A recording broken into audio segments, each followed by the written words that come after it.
while being on duty आपने कुछ जो भी प्रेप किया वो कैसे था? 3-4 चीज़ें मैंने चेंज की थी इस बार। जब आप ऑलरेडी सिविल सर्विसेज में आ गए हैं, उससे पहले जब आप एग्ज़ाम लिखते हैं, तब में और ड्यूटी में आने के बाद जो एग्ज़ाम लिखते हैं, क्या नज़रिया अलग होता है? While working you also realize that you are a cop.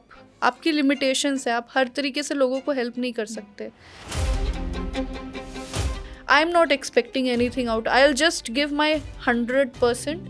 बहुत ज़्यादा स्टूडेंट्स का एक्सप्लॉयटेशन है। मैं करोल बाग में रूम लेके रहती थी and there are a lot of issues there students के लिए। मैं उसमें अभी जाऊंगी नहीं। मुझे तो लगता है वो मकान मालकिन जो थी उसने अपना भी बिल जोड़ रखा था। हमारे में ही एक लाइन यूज़ करते हैं वो कि जब मछली पानी में रहती है तो उसको भी नहीं पता पानी उसके मुंह में कब चला जाता है।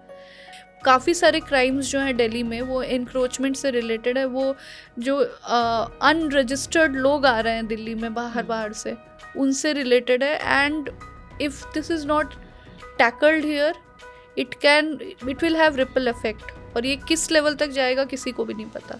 दिल्ली पुलिस में काम करके एक अलग ही पर्सनैलिटी बनी हूँ मैं, जो कॉन्फिडेंस लेवल है। अभी मैं किसी भी सर्विस में चली जाऊँ, I feel I can tackle anything.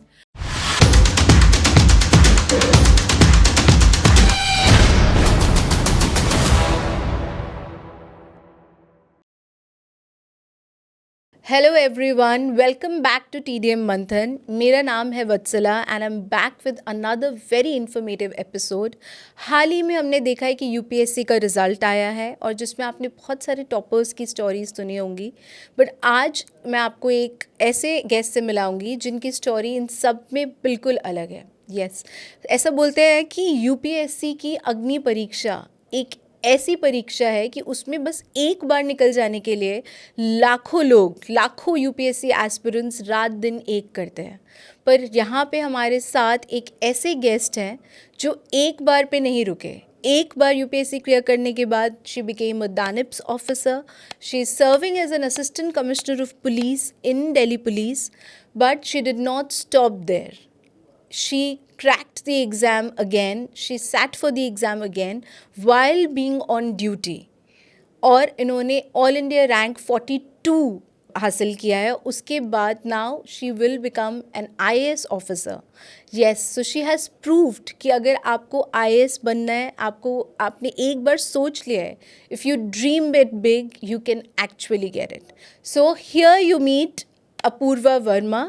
Now she will go for IAS training. So how are you feeling? Many congratulations सबसे पहले तो on this huge victory. First of all, thank you Vatsala ji for having me here. How do I feel? It took almost a week to sink in and it's still sinking. It's huge that you've been dreaming of something and it actually happens to you. So it's just like a dream phase for me right now. I can totally see that, it's in your face. लेकिन सबसे पहले I was so curious to know कि आप already achieve कर चुके थे जो लाखों लोगों का सपना होता है कि हमें बस एक बार UPSC क्रैक करना है और उसके बाद नो लुकिंग बैक। बट आपने फिर से वो परीक्षा दी, दोबारा उसके लिए बैठे वाइल बीइंग ऑन ड्यूटी। तो वो क्या मिसिंग था जिसके लिए आपने दोबारा ये चांस लिया? देखिए, एक बहुत अच्छी चीज़ हुई कि मैंने जब मेरी जॉब स्टार्ट की तो I realized there so much scope to work and help out people. But while working you also realize that you are a cop. आपकी लिमिटेशंस है, आप हर तरीके से लोगों को हेल्प नहीं कर सकते। कुछ पावर्स हैं जो दूसरे सर्विसेज के पास हैं। एंड तब से मेरी थोड़ी इच्छा थी कि if I can do, I was very happy with my job, but still अगर मुझे अपॉर्चुनिटी मिले तो मैं एडमिनिस्ट्रेशन में भी जाना चाहूँगी, क्योंकि वहाँ पे जो होराइजन ऑफ वर्किंग है वो एक्सपैंड हो जाता है। And you get to work in various departments across various programs which government is running. So that was my incentive. Also एक personal ambition भी होता है, when you start preparation for civil services. तो हम एक ड्रीम रहता है हमारा कि हाँ टॉप 50 में आ जाए, टॉप 100 में आ जाए। और पढ़ाई तो इतनी कर ही रखी होती है because it's not a single year journey. तो that was also a thing कि मुझे लगा यार I've already work so hard for it. So why to stop here. एक अटेम्प्ट था मेरे पास, आई कुड हैव स्टॉप. ये लास्ट अटेम्प्ट था? हाँ जी, ये मेरा लास्ट और फाइनल अटेम्प्ट था. तो वाई टू स्टॉप, चलो एक बार दम लगा के देखते. और मैं झूठ नहीं बोलूँगी, मैंने ये अटेम्प्ट बहुत रिलैक्स वे में दिया. I was not expecting anything. एक जो निष्काम कर्मा हम थ्योरी में पढ़ते हैं, मैंने उसको एक्चुअल में अप्लाई किया कि if it happens it happens, otherwise I am not expecting anything out. I will just give my 100%. This time my competition will be my self, कि मैं कितना बेस्ट कर सकती हूँ. एंड उसके बाद let's see what happens. And you proved it. Yeah. आपने बोला कि पुलिसिंग सिस्टम में लिमिटेशंस होते हैं, तो एक कोई एग्जांपल आप दे सकते हैं, लाइक किस तरह आपको लगा कि वो यहाँ पे फुलफिल नहीं हो पाएगा, वो आईएएस में फुलफिल हो सकता है? पुलिसिंग जैसा आपको पता ही है कि उसके जो मेन इंग्रेडिएंट्स होते हैं, law and order, investigation, arrangements लगते हैं हमारे काफ़ी. तो कभी कभी कुछ ऐसी कंप्लेंट्स आती हैं, कुछ लोग ऐसे आते हैं हमारे पास रिक्वेस्ट लेके. सपोज इंक्रोचमेंट कोई लेके. सीआर पार्क मेरे एरिया में पड़ता है, in South Delhi. I am posted there as an ACP right now. तो पीपल यूजुअली कम कि इंक्रोचमेंट काफ़ी बढ़ रहा है. And I in a way feel कि that is also related to crime. Because जब इंक्रोचमेंट्स बढ़ते हैं, लोग आते हैं बाहर से, you don't know what sort of activities they are indulging into. Verified नहीं होते हैं. पॉश कॉलोनीज है, सीनियर सिटीजन्स है. बट अब पुलिस के पास लिमिटेड पावर्स है इंक्रोचमेंट को लेके. कोई नया इंक्रोचमेंट लग रहा है, हम उसको स्टॉप कर सकते हैं. But if it happens on a very massive scale, then MCD has to enter. Civic issue बन जाता है. सिविक इशू बन जाता है. तो फिर वहाँ पे मुझे लगता है कि यार, अगर कुछ ऐसा सिस्टम होता मेरे पास, where I would have been able to take apt decision, तो मैं वो चीज़ कर पाती. बट देन आई रियलाइज कि it is not completely in my jurisdiction. So I can at best write and forward the letter. तो क्योंकि जो पॉलिसी इम्प्लीमेंट करने का जो डोमेन है वो आईएएस के पास ही होता है. At least civic policies, social policies जो भी हैं. जी जी जी, बिल्कुल. तो वो मेजर डिफरेंस है. बिल्कुल बिल्कुल. यस. पर आपने क्या सपना भी आईएएस का ही देखा था, या पुलिसिंग भी आपका एक था कि ठीक है पुलिस इज ऑल्सो इंटरेस्टिंग, या वो भी एक्साइटिंग है? मेरा जब सिलेक्शन नहीं हुआ था तो मुझे पुलिस का बड़ा शौक था. आई यूज टू ड्रीम ऑल्सो. तो मुझे लगता था यार, मैं I should become a cop and मैं इसमें आऊँ. बट जैसे जैसे मैंने काम करना शुरू किया, एज आई मैंशन्ड, कि जॉब मुझे अच्छी लगती थी. I realized over a period of time that yes, I have the aptitude of working as a capital cop, if I say. But फिर उसके साथ साथ ये भी लगा कि आप अच्छा काम जब कर ही रहे हो, तो इसको why not expand it. And as I mentioned, फिर एक्सपैंड करोगे तो आपके पास क्या अपॉर्चुनिटीज़ बनती है. If you become an IAS, of course you will get more opportunities. ये रियलाइजेशन कब आया? कोई ऐसा मोमेंट, कोई ऐसा, जैसे आपने एक एग्जांपल दिया इंक्रोचमेंट का, but what was the exact moment जब आपको ये रियलाइज हुआ कि I can go beyond this? Over a period of time मैं बता सकती हूँ. एग्जैक्ट तो क्या हुआ कि जब फील्ड में आप आते हैं, आपके पास काफ़ी सारे लोग आते हैं अपनी अपनी समस्याएं लेके. और जब आप 50% चीज़ें नहीं कर पाते हो, आपको उनको जवाब देना पड़ता है that this is a civic issue, we can't help you out. And you see that disappointment on their face. That जो हो रहा है वो सही नहीं है. दैट पर्सन इज़ राइट, उसके साथ गलत हो रहा है. बट आपके पास वो जुरिस्डिक्शन नहीं है, पावर नहीं है. Then you have to simply tell them कि आप चले जाइए, आप या तो कोर्ट चले जाइए, SDM के पास चले जाइए. तो दैट टाइम मुझे वो बिल्टअप होता गया थोड़ा थोड़ा, जब से मैंने मेरा सब डिविज़न संभाला. एंड उसके साथ मैं अपने एम्बिशन को भी अगर क्लब करूं कि I have done well through out my education, तो वो चीज़ें मुझे खुद से अंदर से प्रोपेल करती थी. दोज ग्लोरियस मोमेंट्स जो भी मेरे लाइफ में रहे हैं, वो कहीं कहीं पॉपअप होते रहते थे कि यार, why are you settling down. Same things मैंने अपने 1-2 इंटरव्यूज़ में भी बोला है कि मैं थोड़ा लैक्स हो गई थी. फॉर्म तो डाल दिया था, बट प्रिपरेशन को लेके क्योंकि फैमिली में भी कुछ इश्यूज आ गए थे. मदर हॉस्पिटलाइज थी जस्ट एग्ज़ाम के पहले. So I was in hospital with my mother till 1 month before my exam. तो दैट टाइम ऐसे ही एक कैंडिड डिस्कशन हो रहा था फ्रेंड्स के साथ. मैं बोला यार I don't think I will be able to give this attempt. नहीं, मन नहीं हो पा रहा है मेरा, और ना वो फ्लो बन पा रहा है जो मैंने पहले पढ़ाई की है जैसे. देन दे टोल्ड कि we are feeling that you are going in your comfort zone and ये तुमसे नहीं होगा. We known you for years, और अगर तुमसे नहीं होगा तो फिर ये किससे होगा, ये बताओ मुझे. Then they started reminding me, जैसे हनुमान जी को उनके पावर्स रियलाइज कराए गए थे. सो दे टोल्ड मी यार यू रिमेंबर 10th में ऐसा हुआ था, 12th में ऐसा हुआ था, और फिर तुमने ऐसे टैकल किया, यू डिड सो वेल. सो वो बड़ा मोटिवेटिंग लगा मुझे. देन आई थॉट कि नो, एक चांस लेते हैं. एंड जैसा मैंने आपको बोला कि I gave my best without any expectation in return, and this the output. आपके आसपास जो लोग थे उन्होंने आपको ये बोला कि आप क्यों नहीं हो सेटिस्फाइड, ये तो बहुत अच्छा चांस है, पुलिस में बहुत लोग आईपीएस और इन पुलिसिंग सर्विसेज में आना चाहते हैं, ऐसे भी कुछ लोग थे specially system with in the, जहाँ पे आप पुलिस सिस्टम में जहाँ आप काम कर रहे हैं, कि ये तो बहुत अच्छा है, why are you like giving it up? ऐसे लोग मुझे कम मिले. पता नहीं लोगों को कुछ दिखता होगा मेरे में जो मुझे भी खुद नहीं दिखता है. बट ज़्यादातर लोग जो मुझे मिले, they told me that no, you should appear, and we feel कि you can do even better then this, and you should not settle down. My family was very vociferous कि नहीं आप एग्ज़ाम दे लो. I recently got married, so my husband that time, my fiance then, उन्होंने बड़ा forcefully, in fact मैं बोलूँ तो मेरे से लड़ झगड़ के मेरा फॉर्म भरवाया था कि नहीं फॉर्म भर. मैं बोला मैं नहीं भर रही. हाँ कि यार इतना प्रेशर है काम में. मेरी 26 जनवरी की ड्यूटी चल रही थी उस टाइम पे, एंड फॉर्म भरने का भी समय नहीं था मेरे पास. शायद मैंने लास्ट में जाके फॉर्म भरा था. ही वॉज लाइक नहीं फॉर्म तो भरना ही है. दोस्त मेरे सारे वैसे ही, फैमिली वैसी, जो डिपार्टमेंट में भी अगल बगल लोग थे. एंड एक कल्चर भी होता है जब आपने सिविल सर्विसेज की तैयारी की रहती है तो most of the people you meet वो भी रहते हैं उस फेज में. Lot of people give the exams again. तो अपने अगल बगल भी मैं वो चीज़ें देख रही थी कि एवरीबडी इज़ ट्राइंग. मन भी था एंड वो विलिंगनेस भी थी बोलूँगी, और थोड़ा मेहनत करने की आदत भी है.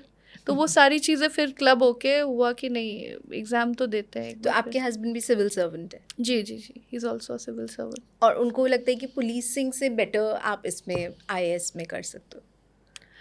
हाँ, मतलब IAS is the most preferred service. तो पुलिस में ये भी होता है ना कि the timing is like that कि आप संडेज को भी ड्यूटी पे हो, और कहीं पे भी कभी भी रैंडम, इट्स वेरी रैंडम कि कभी भी आपको जाना पड़ सकता है.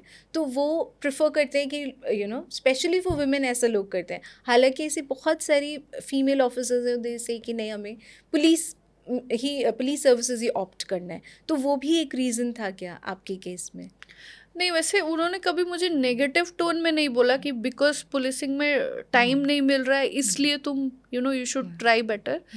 बट उनको मेरे में वो कैपेबिलिटी दिखती थी. उनको लगता था कि नहीं शी कैन डू बेटर, इसलिए उन्होंने हमेशा मोटिवेट किया कि आप अपना अटेम्प्ट दे लो. नहीं हुआ देन तो आप यू ऑलरेडी सेटल्ड है, तब तो करना ही है.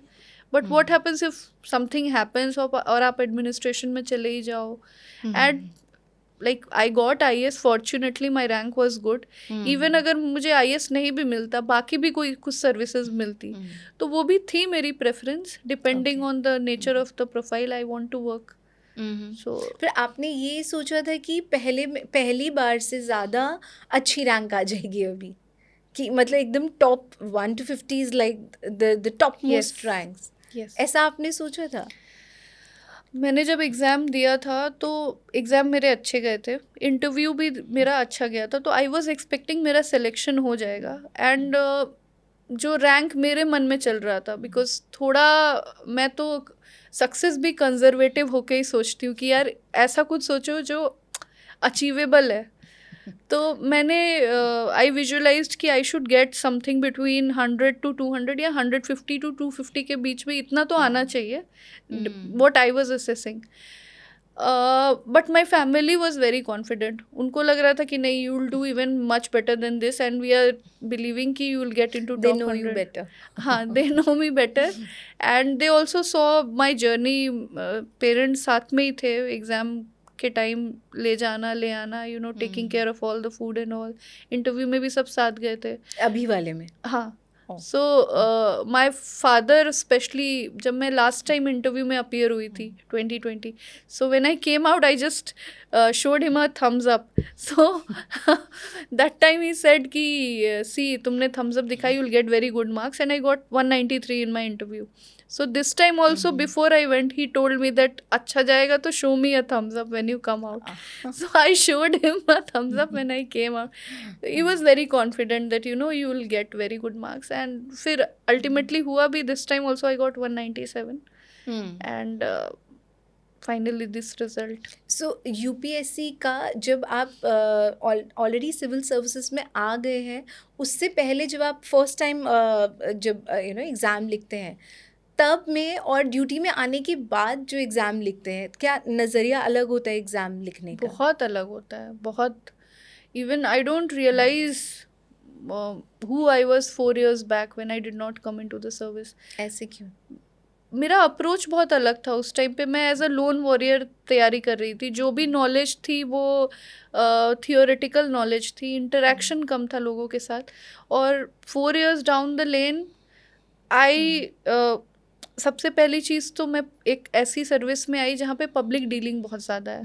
So you know, everything what you have read in UPSC you see in front of your eyes.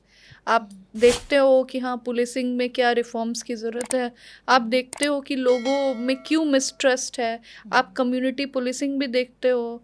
आप दिल्ली पुलिस की फंक्शनिंग देख रहे हो. आप बीट ग्राउंड लेवल पे देख रहे हो कि चीज़ें कैसे चल रही है.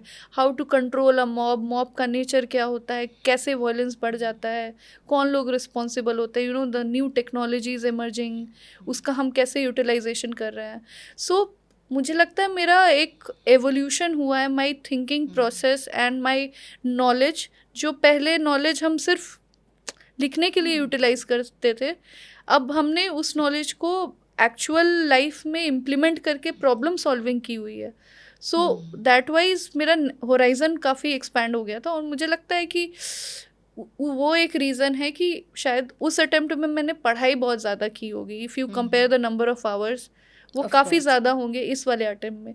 बट दिस टाइम मेरी पढ़ाई के साथ मेरा एक्सपीरियंस भी था, मेरा नॉलेज भी था, और जो मैंने प्रॉब्लम सॉल्विंग की हुई है जो भी मेरे करियर में, वो भी था. तो उसने मुझे काफ़ी हेल्प किया. तो बेसिकली एक्चुअल एक्सपीरियंस जब होता है, that can make your exam way better. मतलब आपका जो प्रेप Yes. है या even the way you tackle yes I feel so. बिल्कुल होता है कि आप खुद एक डिफरेंस फील करोगे. एक तो मुझे ये भी लगता है कि I forgot to mention one point, कि जब आप पुलिस सर्विस में काम कर लेते हो ना, आपकी pressure taking ability increases 100 times. It is that demanding as a job. It is that demanding as a job. And जब आपको प्रेशर नहीं आता है तो आप यू नो लिमिटेड टाइम में भी बड़ी एफिशिएंसी के साथ काम करते हो. तो मेरे पास समय तो बहुत कम था इस अटेम्प्ट में, नो डाउट. इवन मैंने 1-2 इंटरव्यूज़ में बोला भी है कि शायद पढ़ाई वाइज इफ़ यू काउंट कि how many hours I have devoted sitting on my chair, तो वो लीस्ट होगा इस अटेम्प्ट में as compare to other attempt. But the result was the best. While being on duty आपने कुछ जो भी प्रेप किया वो कैसे था? वो भी ऑड आवर्स ड्यूटी? हाँ, वेरी ऑड आवर्स. 3-4 चीज़ें मैंने चेंज की थी इस बार. पहली चीज़ तो मैं अपने प्रीवियस अटेम्प्ट्स में, मुझे बुक टू कवर पढ़ने की आदत है, किताबें. तो आई रियलाइज्ड कि वो तो पॉसिबल है नहीं. तो मैंने टैब रहता था मेरे पास, मुझे गाड़ी में जब भी समय मिलता था मैं समरीज़ उठा लेती थी उन चीज़ों की, ट्रस्टिंग माई प्रीवियस नॉलेज. जैसे अगर कोई किताब 400 पेज की है, उसकी मुझे समरी मिल गई. आजकल मार्केट में काफ़ी रेडिली अवेलेबल मटेरियल्स होते हैं, तो आपने वो समरी उठा ली, वो आपने रिवाइज़ किया.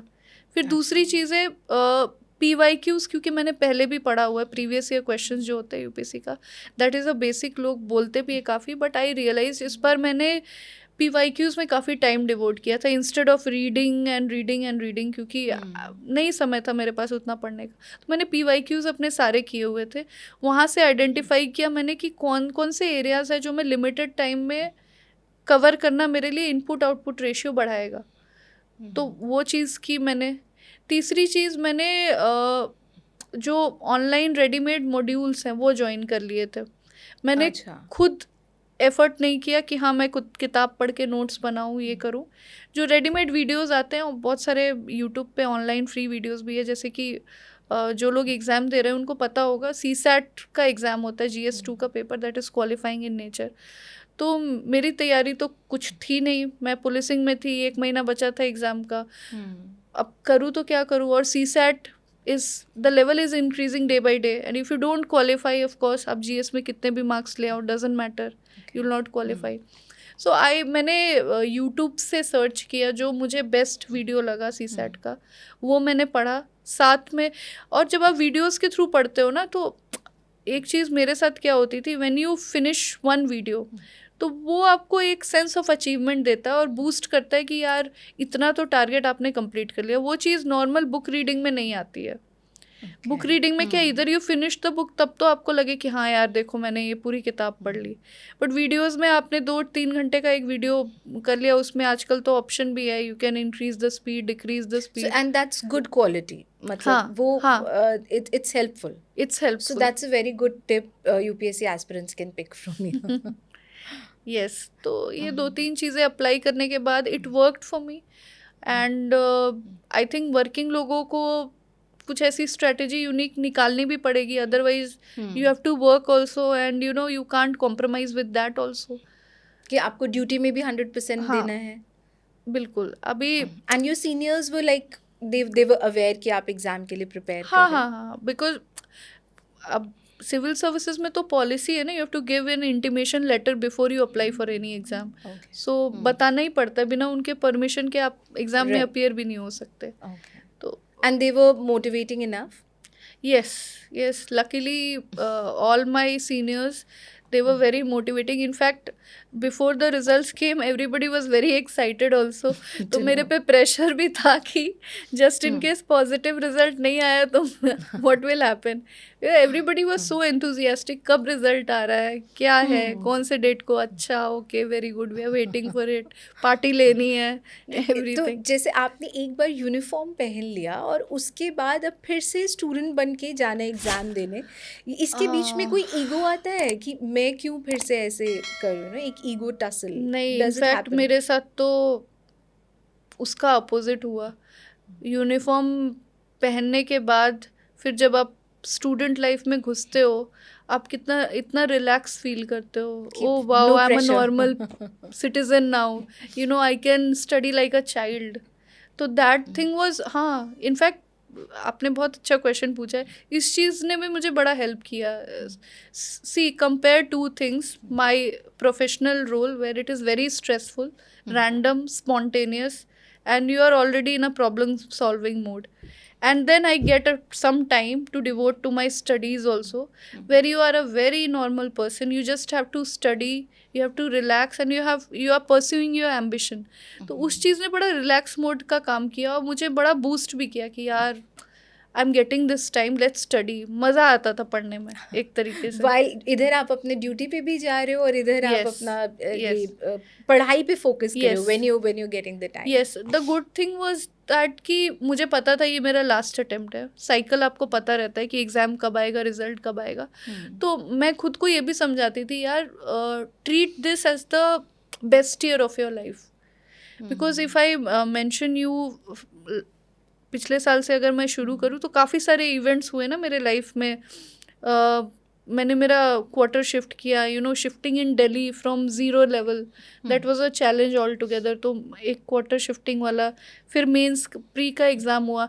तो मैं खुद को ऐसे समझा के रखती थी, यू नो मई में प्री आएगा, ओके सो जस्ट प्री कर लो, उसके बाद फिर आगे का देखते हैं। और दैट वाइज मैंने पूरा एक रूट चार्ट किया हुआ था कि ये 1 साल की बात है, इसमें जो भी होगा आपका लाइफ क्लियर हो जाएगा, उसके बाद you know what you have to do if you don't get through. तो दैट वाइज ऑल्सो एक मोटिवेशन था, चलो 1 साल अच्छे से करते हैं, देन वील रिलैक्स। इतना क्लैरिटी क्या सबके पास होता है लाइफ में? कैसे आता है ये मेरे फ्रेंड्स मुझे बोलते हैं बार बार। एंड जैसा आपने बोला, मुझे लगता है जो मेरे अगल बगल लोग हैं वो ज़्यादा अच्छे से रीड कर पाते हैं, खुद तो आपको पता नहीं लगता है, but they keep on telling me कि तुम्हारे में बचपन से बहुत क्लैरिटी है, that what you have to do. So I think that is the first thing, हाँ, that you have हाँ, to be clear about clear, what you yes, want. yes, yes, So that is another thing, एक और yes, message जो yes, बिल्कुल। yeah बिल्कुल। मुझे उसका reason मुझे लगता है कि आई कीप लाइफ सिंपल। मैं बहुत सारी चीज़ों में घुसती नहीं हूँ, और Like? जो घुसती हूँ, आजकल people Social social media. Media का बड़ा ज़माना है, बट मुझे लगता है मेरा बैलेंस्ड है। मैं बहुत ज़्यादा सोशल मीडिया में भी इंडल्ज नहीं होती, and I know that thing कि if I start getting indulge, what impact it will have. तो मुझे कंट्रोल करना आता है कि द मोमेंट आई रियलाइज्ड कि it is getting too much. So it's important to know where to draw a line. Yes, yes, मैंने आपका Instagram profile देखा था एंड आई सॉ कि कुछ पुरानी फोटोज़, और अभी रिसेंटली व्हेन जब आपने क्लियर किया उसके बाद का कुछ, तो जैसे अभी मैं बहुत सारे टॉपर्स की स्टोरीज देख रही हूँ ना, यूपीएससी अब का रिजल्ट आया है, जेई का आता है, मेंस का, तो उसमें बहुत सारे टॉपर्स ने बोला कि जब हमने एग्ज़ाम के लिए प्रेप किया तो we deleted all the social media apps from our mobile, they were off social media in this entire time. तो is that right? Can that work, या फिर लोग बैलेंस भी कर सकते हैं? मैंने दोनों स्ट्रेटेजी फॉलो की हुई है। जब तक मेरा सिलेक्शन नहीं हुआ था स्टार्टिंग में, हाँ, स्टार्टिंग में, तब मैं I was a no social media person. मेरा कहीं भी आपको कोई अकाउंट नहीं दिखेगा। In fact if you visit my profile, जो भी पोस्ट हैं वो सिलेक्शन के बाद के पोस्ट है, तो उसके पहले किसी को कुछ नहीं पता, मेरे दोस्तों को भी नहीं पता था मैं कहाँ गायब हूँ, and all everything. So that also worked. मैं ऐसा नहीं बोल सकती कि उसने वर्क नहीं किया, because I got through, I got selected in दानिप्स। और उसके बाद दानिप्स में आने के बाद तब मैंने अपना अप्रोच चेंज किया। होता क्या है कि when you are already selected at a place, you can not compare it with when you are not selected. दोनों अलग अलग फेजेस है। तो आई विल सजेस्ट कि या तो आप कंट्रोल करना आपको आता हो social media, because I have heard some people वो डेडिकेटेड आवर्स रखते हैं पूरे दिन में, जो जैसे मेरे कुछ फ्रेंड्स बताते हैं, but I don't think it is always possible to control so much कि कैरीड अवे होते चले जाते। बिल्कुल बिल्कुल। तो आप इनिशियल ईयर्स में आपको बहुत मेहनत करनी पड़ती है। मैंने भी बहुत ही ज़्यादा मेहनत की इनिशियल ईयर्स में। I never came to Delhi before 2018, जब मैंने प्रिपरेशन स्टार्ट की थी। So it was a very new city. मैं करोल बाग में रूम लेके रहती थी, and there are a lot of issues there students के लिए। मैं उसमें अभी जाऊंगी नहीं, आप बताइए ना थोड़े से। एक तो वहाँ पे रेंट का इतना इशू है, सो इन्फ्लेटेड रेट्स। मुझे लगता है कि एक अगर कोई मिडिल क्लास का पर्सन चला जाए तो उसके पास ऑप्शन ही नहीं बचता है। Instead of living in a box size का आपको रूम दे देंगे with nothing at all, and उसमें बच्चा पढ़े, and that child is working for the most, preparing for the most competitive exam of the world, और उसको कैसी एमिनिटीज़ मिल रही है। दूसरी चीज़, इन्फ्लेटेड इलेक्ट्रिसिटी बिल्स। जैसे मेरे केस में जो आपको बता रही थी, मैंने जो इनिशियल कमरा लिया था वहाँ पे जो एयर कंडीशनर लगा हुआ था बहुत ही पुराना था। अच्छा। And parents are already spending so much coaching पे, स्टे पे, तो मैं और मेरी रूममेट हम लोग काफ़ी कम टाइम उसको यूज़ करते थे, otherwise bills will go. And मुझे तो लगता है वो मकान मालकिन जो थी उसने अपना भी बिल जोड़ रखा था, हमारे में ही आता वो ऐसा करते ही है क्योंकि दैट इज देयर ट्रिक। हाँ, there is lot of exploitation. And अगर मुझे मौका मिलेगा कभी, and in fact anybody who is watching and उनके पास ऑप्शन है, बिल्कुल ये चीज़ें रेगुलेट होनी चाहिए और चेंज होनी चाहिए। बहुत ज़्यादा स्टूडेंट्स का एक्सप्लॉयटेशन है, क्योंकि कोचिंग में भी तो कितने अभी लॉ आया था ना, जिसमें था कि कितना आप आवर्स, क्या इंफ्रास्ट्रक्चर होना चाहिए। बिल्कुल। कभी आग लग गई, कभी वाटर लॉगिंग से सम स्टूडेंट्स डाइड। बहुत ही रीसेंट एग्जांपल्स हैं। वो यूपीएससी सर्कल में ही हुआ था इनफैक्ट। तो so after coming into police आपको लगा कि सबसे पहले मैं इनको जाके सुधारती हूँ? फिर वही लिमिटेशन वाली बात आ गई कि that was not in my jurisdiction. Again, हाँ, तो वो किसका काम है? वो एडमिनिस्ट्रेटिव, उस पे तो आपको एक पॉलिसी बनानी पड़ेगी फिर। बट पॉलिसी इज देयर, एक लॉ आया है ना जिसमें आपके पास इतना एरिया होना चाहिए, एक फ्री एंट्री एग्जिट होना चाहिए, ये सब एग्जिस्ट कर रहा है बट इम्प्लीमेंट उतना नहीं हो रहा है। इम्प्लीमेंटेशन का गैप है अभी भी। और दूसरी चीज़, ये सारे नी जर्क मूवमेंट्स हैं with loop holes. Right. Policy क्या होती है कि कभी भी आप नोटिस करोगे बहुत कम ही ऐसी पॉलिसी आती है जो फर्स्ट हैंड में इतनी एप्ट हो कि it covers the entire domain. You bring a policy, you realize the loopholes, and then there are changes accordingly. Implementation better करने के तरीके ढूंढे जाते हैं, तो it happens gradually with time. तो ये लैंडलॉर्ड वाला जो मैंने आपको इशू बताया, this is a nexus. Yes, it is a nexus, everything is inflated, जो कि और वो बच्चे जो शायद उनके पेरेंट्स ने अपनी प्रॉपर्टी बेच के उनको भेजा है वहाँ पे, उनसे आप इतना एक्सप्लॉइट कर रहे हो, चाहे कोचिंग वाले हो, चाहे लैंडलॉर्ड्स हो वहाँ पे, या इवन द ठेलाज which they put for vegetables. आप अगर कभी जाओगे स्टूडेंट एरियाज में, you'll realize everything in that ठेला हैज़ अ फिक्स प्राइस, उसके नीचे आपको कुछ नहीं मिलता। जैसे जब मैं रहती थी तो 40 rupees for anything you take, for anything. हाँ, चाहे आप एक कुछ नींबू ले रहे हो तो नींबू तो खैर दूसरी चीज़ हो गई, बट नींबू भी आपको वो नॉर्मल मार्केट में अगर 10 रुपये का 3 देंगे तो वहाँ आपको 10 रुपये का 2 देंगे वो। तो इस तरह का ये एक्सप्लॉयटेशन, क्योंकि कोचिंग का तो बहुत ज़्यादा। आप कौन से कोचिंग में तब आप थे? मैंने इनिशियली जीएस के लिए मैं वाजीराम में गई थी, और ऑप्शनल मैंने शुभ्रा रंजन से किया क्योंकि मेरा ऑप्शनल PSIR था। But you studied mostly on your own? आप like how many hours? Initially जैसे मैंने आपको बताया, मैंने 2 कोचिंग्स ज्वाइन की थी। 2.5 आवर्स का तो क्लास ही होता है, एंड आपको पहले जाना भी पड़ता है because there such a long line of students. If you don't go you will have to sit at the back, आपको कुछ दिखेगा भी नहीं, समझ भी नहीं आएगा। तो कम्यूटेशन टाइम एंड क्लासेस का मिला के ही आप 6-7 घंटे तो सेपरेट रख लो। उसके अलावा भी मैं 7-8 घंटे डेडिकेट करती थी इनिशियली। Self study? हाँ, 7-8 घंटे करती थी because I realize those days जब I am sweating and sweating, और मैं उसमें बैठ के पढ़ रही हूँ एंड मुझे कुछ फील नहीं हो रहा, मुझे बस है कि पढ़ना और है, वो एयर पढ़ना है, कंडीशन पढ़ना है। नहीं चल रहा है जो उन्होंने हाँ, लगाया है। वो चलता भी था तो इट्स ऑफ नो यूज़, बेकार बिल्कुल।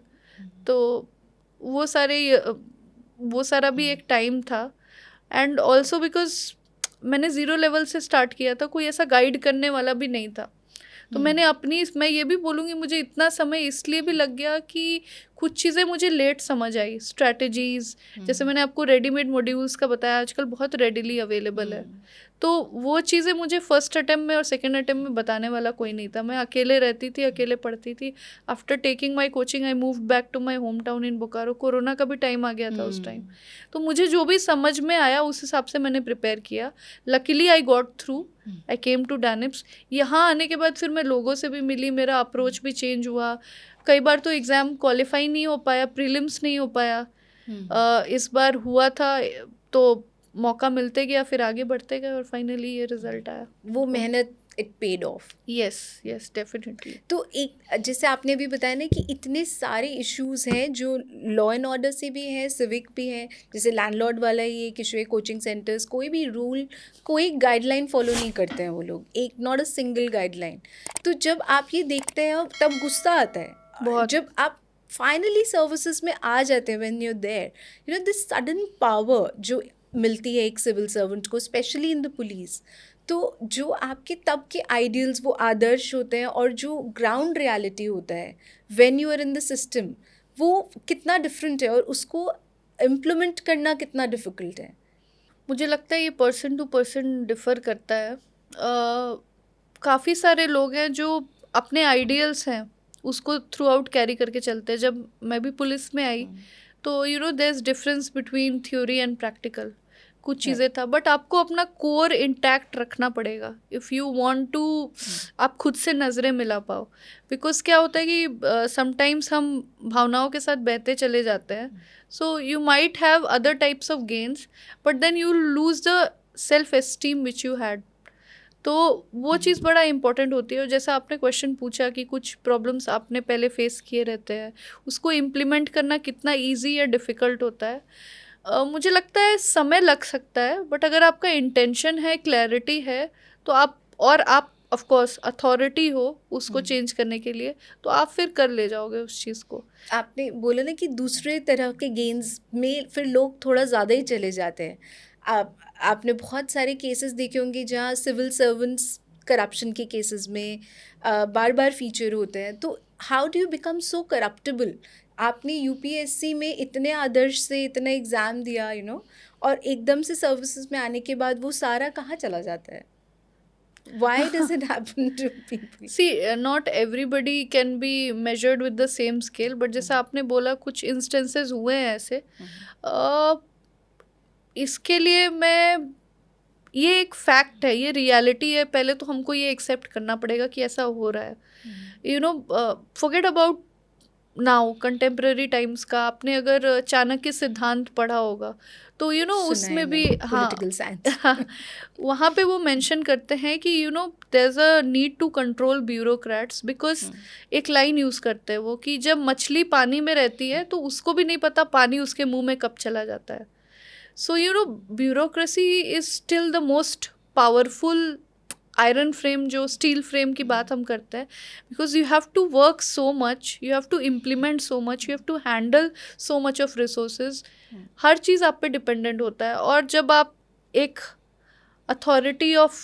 अथॉरिटेटिव पोजीशन पे बैठते हो, आपके पास पावर है सब कुछ बदलने का, चेंज करने का, तो कहीं ना कहीं वो स्ट्रगल फिर स्टार्ट हो जाता है कि इतनी जो मेहनत की है उसका हम गेन ले अलग तरीके से, कुछ मटेरियल गेन ले, या फिर उसको हम उस पावर को यूटिलाइज करें लोगों की सर्विस के लिए जिस पर्पस से हम आए थे। तो ये ऑप्शन आपके पास हमेशा रहता है। और मैं इस पे बोलना चाहूँगी कि इसका कोई फिक्स्ड स्टैंडर्ड नहीं है, ये पर्सन टू पर्सन डिफ़र करता ही करता है। आप खुद पे कंट्रोल, अगर कोई इंसान है उसके कुछ बेसिक वैल्यूज़ हैं और वो आइडियल्स के साथ रह रहा है, अगर वो उन आइडियल्स को डिनाई करके एक अलग पाथ चूज़ करता है, तो भले ही वो आपको बड़ा पैसे वाला दिख सकता है, बहुत वेल्दी दिख सकता है, उसके पास सारी चीज़ें हैं, बट वो कहीं ना कहीं अंदर स्ट्रगल कर रहा होगा अपने कि I know this is not right but this is happening and this I am doing.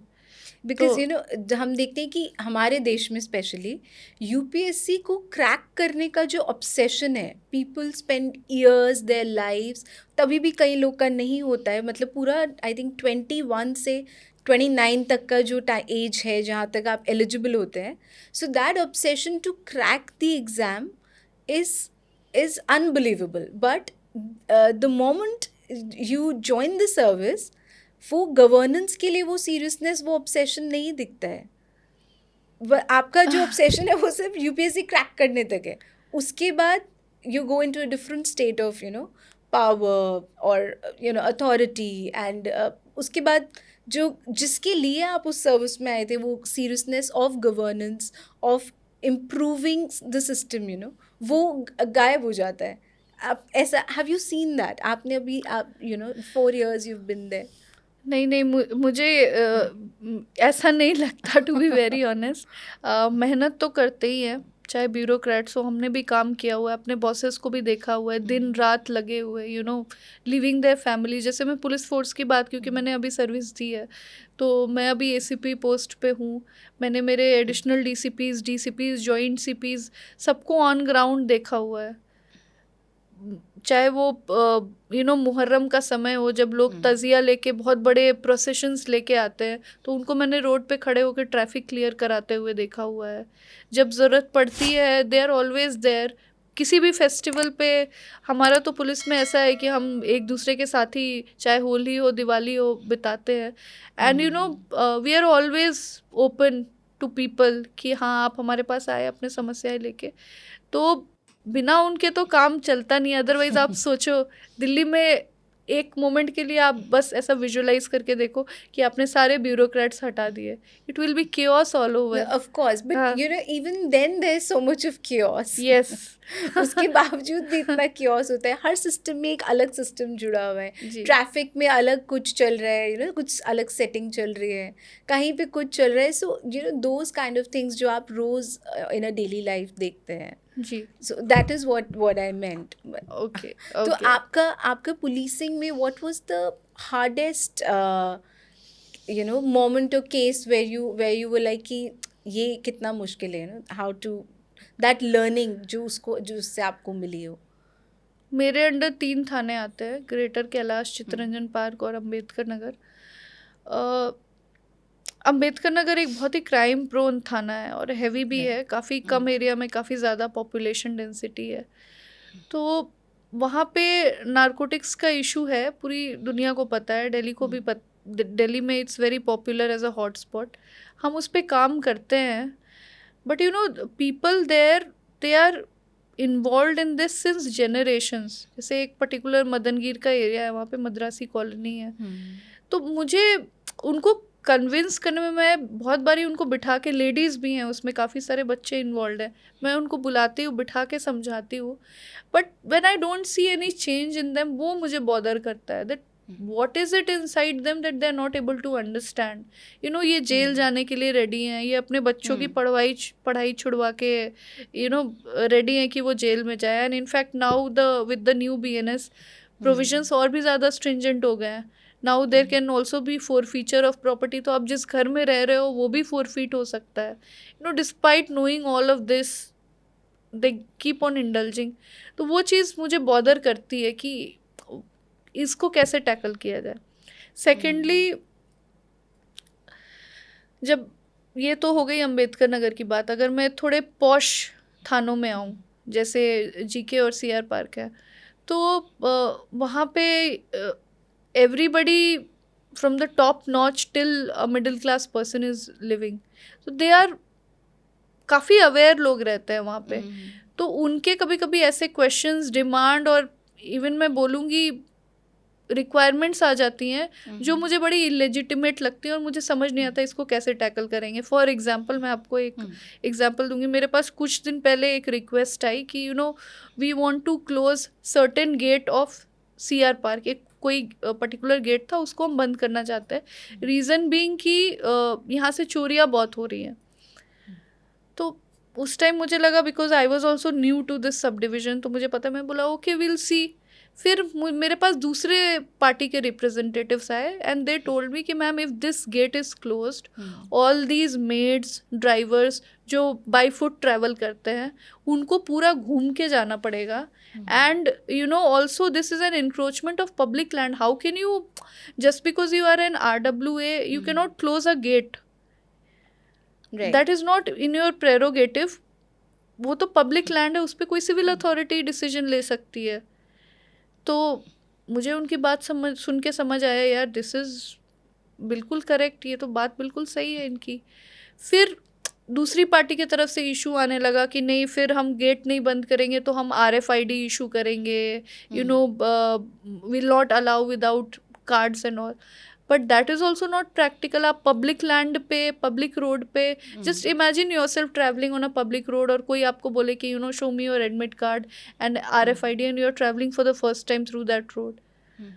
तो फिर वो चीज़ें, जुरिस्डिक्शन का भी थोड़ा इशू आ जाता है. It's not completely a police thing. मैं अपने एंड से तो ज़्यादातर यही कर सकती हूँ, मैं स्टेटस को रख सकती हूँ, यार आप जाओ, you bring an order to me, and if court ने ऑर्डर कर दिया ऐसा कि हाँ आप कर सकते हो, देन वील सी. बट वहाँ फिर जुरिस्डिक्शन का भी, कि शायद मैं सिविल अथॉरिटी होती तो मैं इसको और बेटर तरीके से टैकल कर सकती. तो इस टाइप के भी challenges. So it's like again overlapping of yes, laws yes, and the system the way it is. Yes. ये इस तरह के unreasonable demands जो हमेशा थोड़े high profile societies से आते हैं, it happens a lot, especially in posh colonies. हाँ, बिल्कुल बिल्कुल. कभी कभी मुझे लगता है कि वो टैकल करना as compare to Ambedkar Nagar is more difficult, because you don't know what will happen.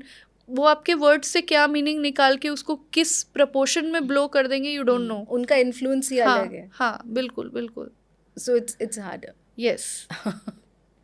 क्योंकि जैसे आपने अभी ये बोला ना, बिकॉज जब आप सर्विस में नहीं होते हैं तब आप जो चीज़ें देखते हैं सोसाइटी में, and when you are you know watching them from inside the system, so how what is the difference when you look at society कि हाँ, हम वो पहले आदर्श होते हैं कि हम बदल सकते हैं समाज, पर वो बदलना हमेशा इतना आसान नहीं होता है. Is that right?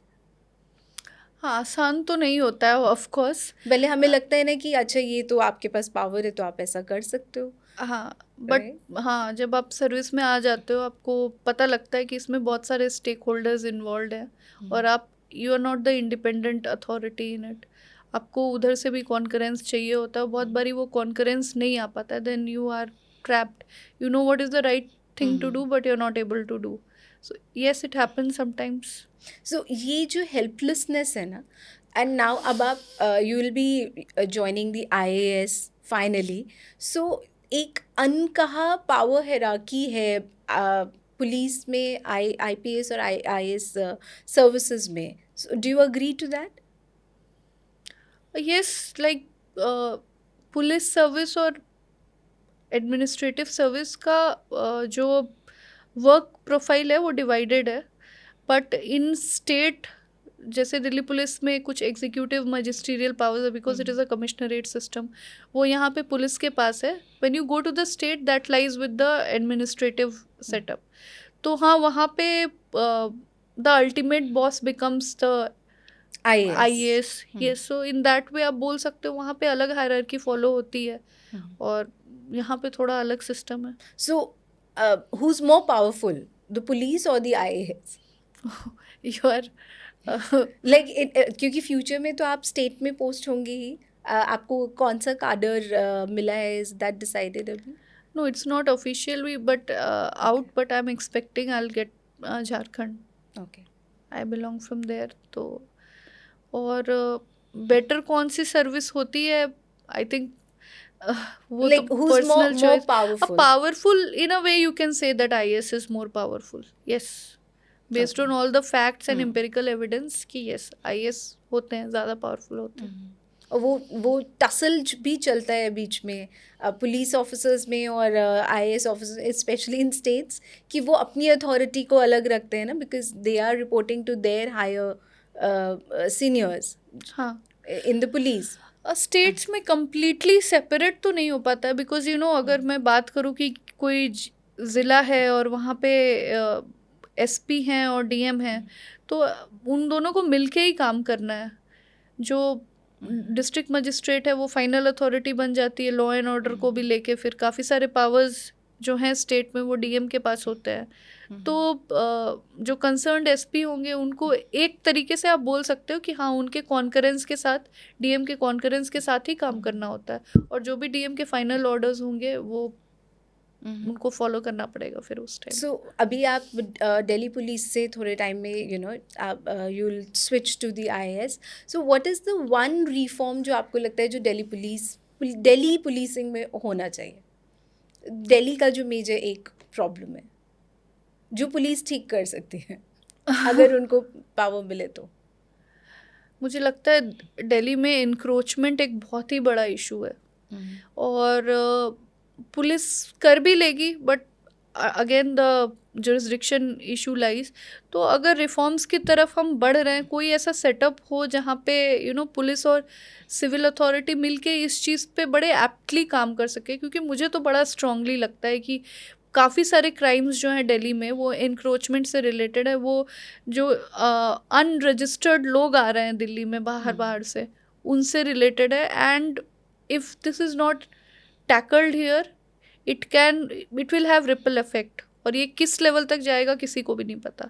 सो अगर पुलिस को और ज़्यादा इट कैन इवन एक्सटेंड, जैसे टेररिज्म का हम कितने देखते हैं कि अनआइडेंटिफाइड एंट्री कुछ भी हो जाए. अभी आप जो रेड फोर्ट पे ब्लास्ट हुआ, आप उसी का एक एग्जांपल ले लो. एक तरीके से that person was living not Delhi का भी वो पोर्शन यूज़ कर रहा था, but also the neighbouring state.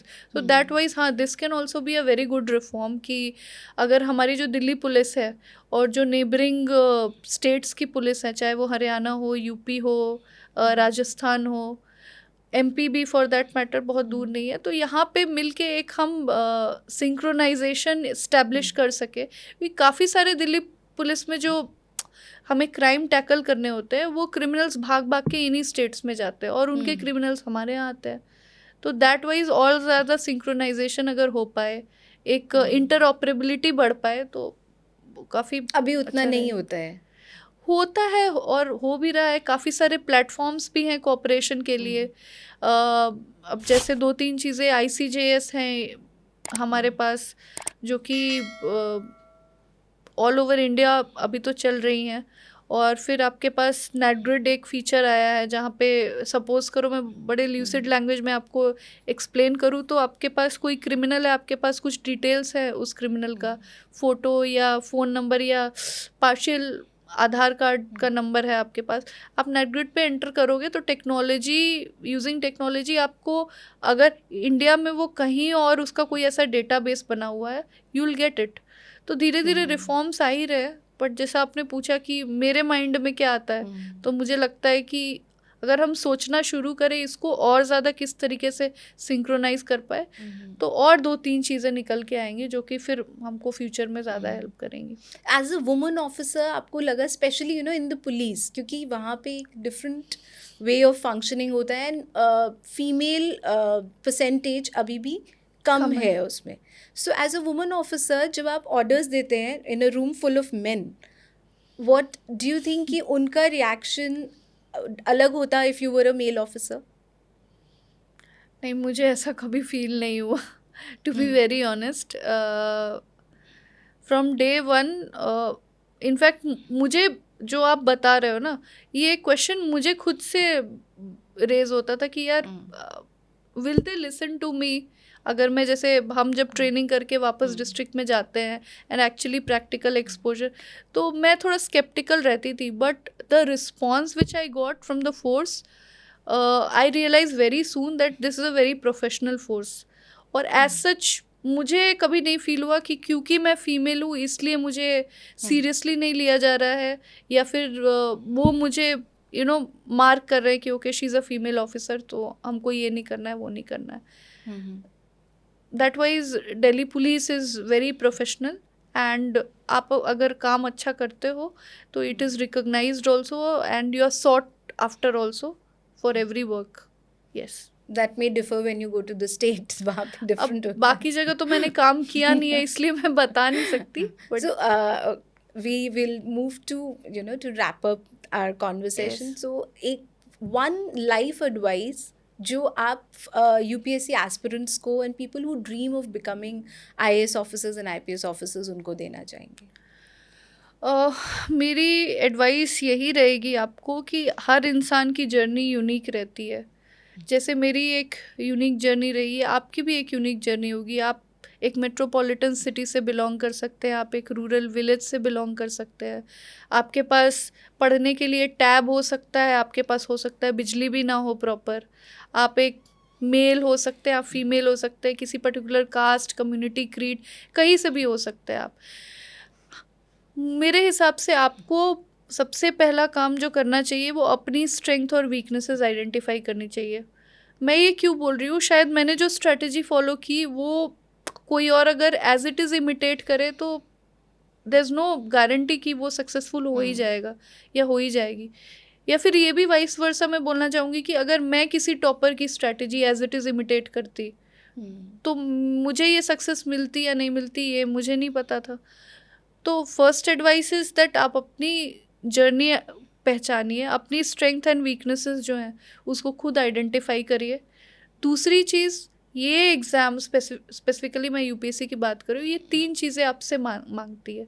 एक, फर्स्टली आपकी परसीवरेंस, दूसरा कंटिन्यूटी, और तीसरा आप कितना मेटिकुलस और स्मार्टली प्रिपेयर करते हो. स्मार्टली मैं इसलिए यूज़ कर रही हूँ क्योंकि अभी आपको मैंने बताया जैसे कि मैंने इस बार कम पढ़ाई की इस वाले अटेम्प्ट में because of lack of time. मैंने ऑनलाइन रिसोर्सेज यूज़ किए, तो अगर आप सेम टाइम देकर कम एफर्ट के साथ ज़्यादा अचीव कर पा रहे हो, और आपको वो चीज़ पता नहीं है, आप दूसरा स्ट्रेटजी फॉलो कर रहे हो, आप काफ़ी समय लगा रहे हो, खुद से मेहनत कर रहे हो, and still you are not getting success, तो वो चीज़ नहीं होनी चाहिए.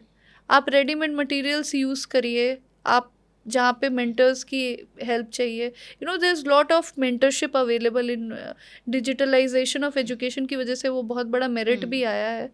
तो उस का बेनिफिट हर बच्चे को मिलना चाहिए, क्योंकि वो फिर इवन आउट करता है, चाहे आप दिल्ली में रह के पढ़ रहे हो या आप उड़ीसा के किसी गांव में एक रह के लेवल पढ़ रहे हो. प्लेइंग फील्ड हाँ, मिलता है. तो आप उस चीज़ पे ज़रूर फोकस करिए. If you are not aware, try to connect with someone. Even मैं भी फ्यूचर में आई विल ट्राई कि मैं मेंटरशिप दे सकूँ किसी भी प्लेटफॉर्म के थ्रू, चाहे वो मेरा कोई चैनल हो. Please reach out. और where can they reach out to you अभी for now? Can they do it now? I can give you my email ID. आप वहाँ मुझे मैसेज ड्रॉप कर सकते हैं. एंड फ्यूचर में मैं कोई अगर प्लेटफॉर्म ऐसा क्रिएट करती हूँ तो आप लोगों को सोशल मीडिया के थ्रू ही पता लग पाएगा. अदरवाइज़ मेरी email ID है apurva.verma3181@gmail.com. तो आपके पास अगर कोई क्वेरीज हैं ऐसी तो प्लीज़ ड्रॉप करिएगा, एंड आई विल ट्राई कि मैं रिस्पॉन्ड कर सकूँ आप सभी के message. Guys, please listen to the email ID and note it down for any queries or any help or any mentorship. Yes. Yeah. Yes. कि सबने 12th फेल देख लिया एक्चुअली अभी ना, तो आई एम श्योर आपने देखा मूवी. हाँ, मैंने देखी हुई है. सो आपने अब देखा उनका जो स्ट्रगल जो दिखाया है मूवी में. Is it like that? मतलब इतना ज़्यादा भी किसी का स्ट्रगल हो सकता है जो वो हाँ. आटे के हाँ, फैक्ट्री में बिल्कुल वहाँ हो चले सकता है. जाते हैं. बिल्कुल हो सकता है. इनफैक्ट मैं मेंशन भी करना चाहूँगी, इस बार इंटरव्यू के बाद एक मेडिकल भी होता है हमारा. तो मेडिकल वाले दिन मैं एक एस्पिरेंट से मिली थी. She was from Tamil Nadu. Very young girl, 22 या 23 की रही होगी. And she came from a tribal village, and she was telling me कि उसके गांव में किसी ने अंडर ग्रेजुएशन भी नहीं किया है, and she is the first person जिसने फर्स्ट अटेम्प्ट में वो इंटरव्यू तक पहुंची है. Unfortunately her name did not come in the PDF. Final result में नहीं हो पाया, but I am sure she will get through. And that was, मतलब उतनी छोटी बच्ची को देख के मुझे बड़ा इंस्पायरिंग लगा कि कमिंग फ्रॉम तमिलनाडु. देन मैंने उनसे और बातें भी की, तो मुझे धीरे धीरे पता लगा कि वहाँ पे government provides, once you get through prelims या मेंस ऐसा कुछ है, then government provides a lot of support to the students कि आप मेंस में आप रेसिडेंशियल कोचिंग ज्वाइन करो, हम आपको स्पॉन्सर करेंगे and all. So if you do well, they support you. हाँ, दे सपोर्ट. तो आपको अपना रास्ता बनाना पड़ेगा, आपको एक बेयर मिनिमम तो पहुंचना ही पड़ेगा. उसके बाद फिर रास्ता, जैसे मेरे केस में भी मैं बोलूँ तो मैं दानिप्स में आई तो मुझे काफ़ी चीज़ों की क्लैरिटी मिली, जो कि मैं अकेले जब तक रह के पढ़ रही थी तो मुझे नहीं पता था, इतना एक्सपोजर नहीं था. दिल्ली पुलिस में काम करके एक अलग ही पर्सनैलिटी बनी हूँ मैं, जो कॉन्फिडेंस लेवल है. अभी मैं किसी भी सर्विस में चली जाऊँ, I feel I can tackle anything. तो वो चीज़ें आपको भी नहीं पता, आप आज बैठे हो, 5 साल के बाद आप कहाँ रहोगे, कैसे रहोगे. Just keep working hard, and I just feel that hard work never goes in when, especially after this result. That's a very nice way to end this conversation. हालांकि ये बहुत लंबा भी जा सकता था, but since we have limited time, and thank you so much for giving that message to people, that anyone who dreams of it can do it. Yes, thank you so much for having me. Thank you, my pleasure. And please tell our viewers to watch, like and share TDM Manthan. TDM मंथन को like करिए, subscribe करिए, और तीसरा क्या था? पूरा and तक देखिए. पूरा एंड तक देखिए, पूरा देखिए, and also share with your family and friends. Guys, you heard her. Please watch this episode till the end. Like करिए, शेयर करिए और सब्सक्राइब करिए, so that हम ऐसे पॉडकास्ट आपके पास ला सके regularly. Thank you so much for watching us.